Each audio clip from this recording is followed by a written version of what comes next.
Good morning. आज हम BSc part second में फिजिक्स फर्स्ट पेपर का यूनिट फर्स्ट स्टार्ट कर रहे हैं। यूनिट फर्स्ट में जो शुरुआत है, पहला टॉपिक है वो है डिस्ट्रीब्यूशन ऑफ मोलिकुलर वेलोसिटीज़, आणविक वेगों का वितरण, आणविक वेगों का बंटन। क्या चीज़ होती है, किसको कहते हैं ये आणविक वेगों का वितरण? तो जैसे हम जानते हैं कि गैसों के अणुगति सिद्धांत के अनुसार गैस के अणु हर समय सभी संभव दिशाओं में सभी संभव वेगों से गतिशील होते हैं।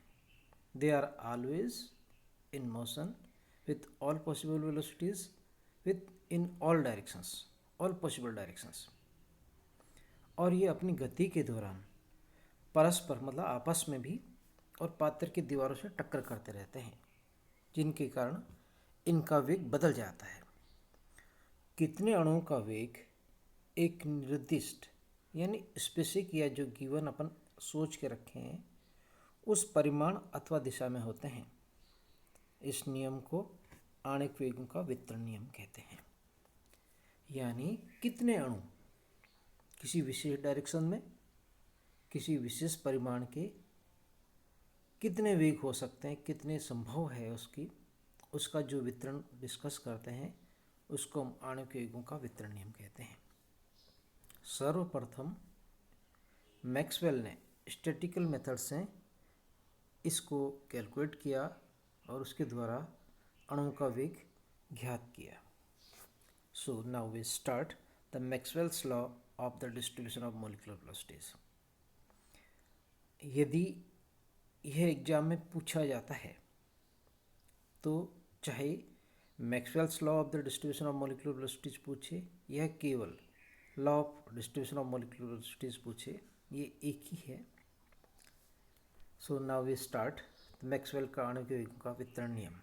मैक्सवेल के अनुसार नियत ताप पर अणुओं का वर्ग माध्य मूल that is called root mean square velocity तथा उन अणुओं की संख्या जिनके वेग एक निश्चित वेग परास में होते हैं नियत होते हैं।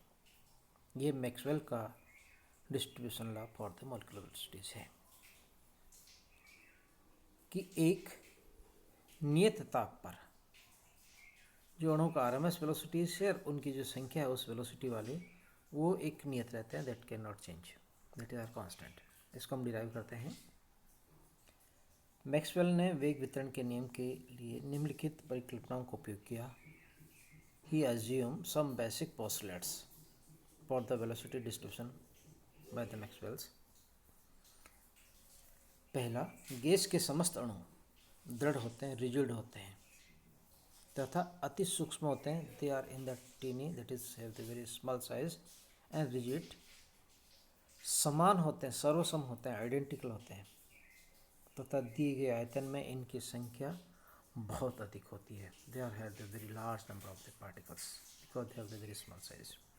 सेकेंड, यह यादृच्छिक गति अवस्था में रहते हैं। They are always in the state of random motion, means they are always in the motion and that is in the zigzag directions तथा इनका वेग 0 से इन्फाइनाइट तक कुछ भी हो सकता है, सभी संभव मान हो सकते हैं। नेक्स्ट, अणु आपस में तथा पात्र की दीवारों से टक्कर पूर्णतः प्रत्यास्थ होती है। जो कोलाइड करते हैं इसमें जो टक्कर की जो नेचर है that is perfectly elastic, means इसमें काइनेटिक एनर्जी संरक्षित रहती है। नेक्स्ट, जब अणु टकराते हैं उस अवस्था में इसको छोड़ के बाकी और कोई स्टेट में इनके परस्पर कोई बल नहीं लगता, अर्थात they are in the free motion, अर्थात दो टकरों के मध्य सीधी रेखा में गति करते हैं। क्योंकि जब फोर्स 0 होता है, एक्सेलरेशन 0 होता है तो वेलोसिटी कांस्टेंट होती है and they move in the straight line, जो हम फर्स्ट ईयर मैकेनिक्स में पढ़ के आए हैं। नेक्स्ट, नंबर 5, बाह्य बलों की अनुपस्थिति में संपूर्ण उपलब्ध आयतन वितरण समान होता है, मीन्स डेंसिटी इक्वल होती है। नंबर ऑफ पार्टिकल्स पर unit volume is the same for the entire given volume. Number 6, स्थायी अवस्था में एक निश्चित ताप पर उन अणुओं की संख्या जिनका वेग किसी नियत वेग परास में समान रहती है। मीन्स जो अणुओं की संख्या है उनके बारे में बात करते हैं कि एक निश्चित टेम्परेचर है, वेग नियत कोई रेंज दे रखी है, उसमें जो संख्या आएगी वो हमेशा कांस्टेंट आएगी। आणविक वेगों की सब दिशाएं समान रूप से संभव है तथा उनकी चाल भी सर्वसंभव हो सकती है। All possible directions, all possible values. And last 8th, टकराव के परिणाम स्वरूप अणुओं की चाल में निरंतर परिवर्तन होता रहता है। Means the value of the velocities regularly changes, परंतु साम्यावस्था में चालों की किसी नियत परास में अणुओं की संख्या नियत रहती है। माना कि small n that is dn by the n या n बाई v प्रति एकांक आयतन में अणुओं की संख्या है। यह आयतन v में जो अणुओं की संख्या है वो कैपिटल N है और dv आयतन में जो अणुओं की संख्या है वो dn है। So that is give ratio of this two will be give the number of molecules per unit volume. यदि किसी क्षण अणु के वेग का परिमाण c है, this is not velocity of light, we assume that this is the velocity, तथा इसके घटक जो पॉसिबल हो सकते हैं एक्स वाई जेड डायरेक्शन में, ये यू वी डब्ल्यू है, तो हम लिख सकते हैं c इक्वल टू यू आई के प्लस वी जे के प्लस डब्ल्यू के के। जैसे फिगर में हमने समझा है कि हमारे इस बार जो जो कोऑर्डिनेट्स है वो वेलोसिटी वाले हैं, यू वी डब्ल्यू। इस पॉइंट के जो कोऑर्डिनेट्स है यू वी डब्ल्यू है। यहाँ से जो मैग्नीट्यूड आता है वो c आता है, इसको जो निकालने के लिए हम यूज़ करते हैं c square equal to u square plus v square plus डब्ल्यू स्क्वायर। इसी प्रकार वेग परास जो है c व c प्लस डी सी के घटक जो आते हैं उसमें जो c प्लस डी सी के घटक है वो u plus D U, V plus D V, W plus D W होते हैं। माना कि एक्स एक्स के अनुदिश u व u plus D v u के मध्य होने की प्रायिकता एफ यू डी यू है, where f u is the function of the u. इसी प्रकार वाई व जेड एक्सिस में जो होने की प्रायिकता है वह है F V D V F W D W. अतः सी व सी प्लस डी सी वेग परास वाले अणुओं की संख्या ज्ञात करने के लिए वेग फलन हमें एफ सी डी सी ज्ञात करना है। Means we have given this range C व सी प्लस डी सी। इस रेंज वाले जो है इसमें कितने अणु आएंगे उनकी जो प्रायिकता है वो डिपेंड करेगी एफ सी डी सी पे, where F C is the function of the C. प्रायिकता सिद्धांत से अणु के वेग व घटक एक्स दिशा में u व u प्लस डी यू है, y दिशा में v व v प्लस डी वी है, z दिशा में w के व w प्लस डी डब्ल्यू है। अतः इनके मध्य होने की प्रायिकता, this is the combined probability और the net probability for the all directions possible directions, that is we can write p u function of the p is the function of the u v w and that is f u d u f v d v f w d w। Combine करके देखें तो तीन functions को एक साथ लिख सकते हैं F U F V F W D U D V W. उक्त वेग परास में संभव अणुओं की संख्या, the number of possible molecules in this given range, that is the dn, that is equal to the n multiplied by the p u v w, where n is the number of molecules per unit volume and the p is the probability to finding the particles molecules in this given range. So using these above equations we can write dn equal to the n f u f v f w d u d v d w, where n is the number of molecules, एकांक आयतन में अणुओं की संख्या है। Now हम यदि वेग सूचक आरेख बनाते हैं, वेग वेलोसिटी इंडिकेटर डायग्राम, जिसमें बजाय एक्स वाई जेड कोऑर्डिनेट्स के हम यू वी डब्ल्यू काम मिले, तो जो एक सेल बनाया हमने, एक छोटी सी कोष्टिका बनाई, एक छोटा सा अल्पांश आयतन लिया, उसका जो आयतन आता है d U D we D डब्ल्यू में अणुओं की संख्या डी एन होती है। इस छोटे से बॉक्स में जैसे हमने कैलकुलेट किया ऊपर, इस आयतन में जो रहने वाले अणुओं की संख्या है वो dn है। और हम पहले जो पढ़ के आए हैं, अजम्पशन जो पढ़ के आए उसमें ये है इन वेग बिंदुओं का घनत्व नियत रहता है, means number of the molecules per unit volume is a constant. So the weight density rho equal to dn divided by du dv dw, and that is constant. Using equation second and third we can write dn का मान second third से second में रख दें तो जो हमें रो मिलता है वो मिलता है हमें n F V U F V F W D U D we D W divided by D U D we D W, and that is a constant. And ये जो हमें मिलता है रिजल्ट इसका वो आता है n multiplied by the F U F V F W, that is constant.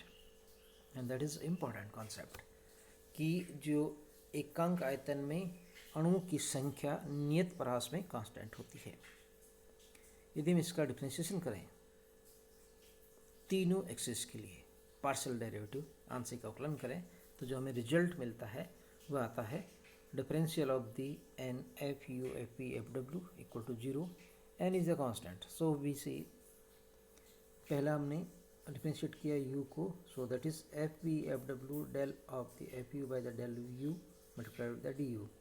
Similarly for the v and then the final for the w, and that is equal to 0. अब हम इस पूरी इक्वेशन को दोनों साइड से F you F P F W से divide करते हैं तो जो रिजल्ट मिलता है हमें वो आता है 1 divided by F you del U multiplied by the D U. Similarly for the V plus 1 by F P del F V divided by del V D V, and last for the W plus 1 by F W del F W divided by del W D W equal to 0. We know that ये पहला एक important equation है जिसमें तीनों factors अलग अलग है. पहला फंक्शन u का फंक्शन है, दूसरा v का है, तीसरा w का है. सिमिलरली सेकेंड अजम्पशन के लिए कि मान लो अणु का वेग नियत है, कांस्टेंट c है, तो इसका जो स्क्वायर होगा c square equal to u square plus v square plus w square, that is constant. Now इसका डिफरेंशिएट करें तो जो रिजल्ट मिलता है वो twice u d u plus twice v d u plus twice w dw equal to 0. So that is the u du plus v dv plus w dw equal to 0. अब हमारे पास में दो इक्वेशन है, equation fifth and equation six. Equation fifth में functions है, that is the F you something, उसका variation है. Equation six में हमारे पास में u एंड डी यू है, मीन्स द वेलोसिटी एंड इसकी रिलेटेड रेंज है. इन दोनों को कंबाइन करने के लिए जो मेथड्स काम में लेते हैं वो है हमारा Lagrange method of the undetermined multiplier. Lagrange का अनिर्धारित गुणों की विधि. इसमें क्या करते हैं कि इक्वेशन को आपस में जोड़ने के लिए अननोन मल्टीप्लायर से गुणा कर लेते हैं, गुणक से मल्टीप्लाई कर लेते हैं, और बाद में जो रिजल्ट आता है उसके आधार पर उसके जो इनिशियल कंडीशन देखिए हम उन गुणकों को निकाल लेते हैं. ये मेथड्स लेग्रांजे ने दिया था. सो हमें इसको यूज करने के लिए हम इक्वेशन 6 को बीटा से गुणा करके इक्वेशन 5 में जोड़ देते हैं. बीटा कोई भी अननोन लेग्रांजे अनडिटरमाइंड मल्टीप्लायर है. तो देखिए जो रिजल्ट प्राप्त होता है वो आता है that is the 1 by F you del of the F u plus del u plus beta u. Equation 6 का हमने बीटा मल्टीप्लाई करके उसमें जोड़ दिया तो u का जो पोर्शन है वो u में जुड़ेगा, और इन दोनों का जो कॉमन मल्टीप्लायर है वो du आता है. इसी प्रकार dv के लिए और लास्ट में dw के लिए. अब इक्वेशन 7 में देखें हम तीन फैक्टर्स है, फर्स्ट सेकंड थर्ड. तीनों में जो फर्स्ट टर्म है वो केवल और केवल u का फंक्शन है, सेकंड केवल v का फंक्शन है, और last third that is the function of only w. यानी यदि u v w स्वतंत्र चर है, इंडिपेंडेंट वेरिएबल्स है, तो यह प्रत्येक जो पद है फर्स्ट सेकंड थर्ड वो प्रत्येक अलग अलग हो सकता है और अलग अलग जीरो के बराबर होता है. So now we can write by using the first term is at the zero. वो मिलता है हमें f u 1 divided by F you del of the F u divided by del u plus beta u equal to 0. Similarly for the v 1 divided by fv del fv divided by del v plus beta equal to 0. and last same for the W. So for only equations eight को हम यदि use करके देखें तो क्या मिलता है वो देखें. 1 divided by F you del f u divided by del u plus beta equal to 0. Rearrange करें माइनस बीटा यू को अपोजिट साइड में, and that is 1 divided by F you del of the F you equal to minus beta u del u. हमने del u को right hand side में shift कर दिया क्योंकि ये लगता है कि ये डिफ्रेंशिएट हो जाएगा. First term left hand side एक लॉगरिथम हो जाएगा यदि इसको इंटीग्रेट करेंगे तो, और राइट हैंड साइड का जो रिजल्ट आता है वो लिखते हैं अपन. तो on integrations we obtain natural logarithm of the F you equal to minus beta you square by the 2 plus a, where a is constant of integration. इसको हम कुछ भी मान सकते हैं. तो जैसे हम लॉगरिथम यूज़ करते हैं तो इसको कैपिटल ए को हम लिख सकते हैं लॉग स्मॉल ए के बराबर.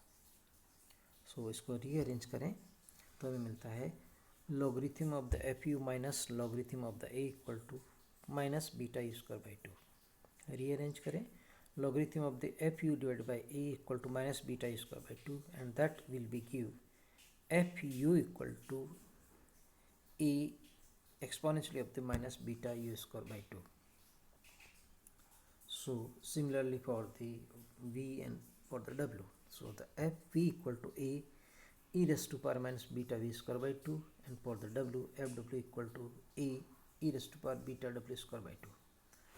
So now we can substitute the value of the f u f v and f w in the equations. So u by u plus du, v by v plus D v तथा w by w plus D डब्ल्यू के परासों के मध्य वेग घटक वाले अणुओं की संख्या यदि लिखते हैं जैसे हमने पहले यूज किया था. So this is D N equal to the N F U F V F W D U D we D W. Equation 11, 12, 13 से हम F U F V W का मान रखते हैं तो जो रिजल्ट मिलता है वो आता है dn equal to the n a cube e raised to power minus beta multiplied by the u square plus v square plus w square by the 2 du dv dw, और u square plus v square plus डब्ल्यू square को हम सी square लिखते हैं. सो जो result आता है हमें वो मिलता है d N equal to the n a cube e raise to power minus beta c square by 2 d U D we D डब्ल्यू. This is very important relations. This will be give the number of particles, number of the molecules found in the range given between these range having the volume du dv dw. तथा वेग सूचक आरेख में वेग बिंदु का घनत्व निकालें जैसे अपन ऊपर कैलकुलेट किया था. Rho equal to D N divided by D U D we D W, एकांक आयतन में उपस्थित अणुओं की संख्या, इसको वेग बिंदु का घनत्व कह सकते हैं. So this is the N F U F V F डब्ल्यू, एंड इसका जो रिजल्ट निकालें ऊपर वाली इक्वेशन से तो मिलता है n a cube e raise to power minus beta c square by 2. Here if you substitute beta by 2 को स्मॉल बी तो जो रो मिलता है घनत्व मिलता है वो आता हमें n a cube e raise to power minus b c square. ये घनत्व है, डेंसिटी है पर यूनिट वॉल्यूम में मॉलिक्यूल्स की संख्या. अब यदि वेग परास c व c प्लस डी सी के बीच वाले अणुओं की संख्या ज्ञात करना है तो हम क्या करते हैं, दो कॉन्सेंट्रिक सकेंद्री गोले मानते हैं जिनकी त्रिज्या c व c प्लस डी सी है. तो इनके मध्य जो सेल मिलता है, गोले कोष मिलता है, उसका आयतन आता है 4 पाई सी स्क्वायर इंटू डी सी. इसकी जो मोटाई आती है वो डी सी है. सो इसका जो वॉल्यूम आएगा 4 पाई सी स्क्वायर डी सी. इस वेग आयतन में मीन्स इस this range d n c हो, अणुओं की संख्या डी एन सी हो, तो वेग प्रास सी व सी प्लस डी सी के मध्य अणुओं की संख्या कैसे ज्ञात करेंगे हम, कि जो संख्या आएगी उसको घनत्व को आयतन से गुणा कर देंगे तो संख्या आ जाएगी, क्योंकि हमने रो कैलकुलेट किया अणुओं की संख्या प्रति एकांक आयतन, और यदि इसको आयतन से गुणा कर दें तो उन अणुओं की संख्या आ जाएगी. So the d n c equal to we can say rho 4 pi c square tc, and that is substituting the value of the rho by equation 15 we obtain n 4 pi a cube e raised to power minus b c square multiplied by the c square dc. So finally we can obtain the number of molecules in the velocity range C and C plus dc is dnc equal to 4 pi n a cube e raised to power minus bc square the whole multiplied by c square dc.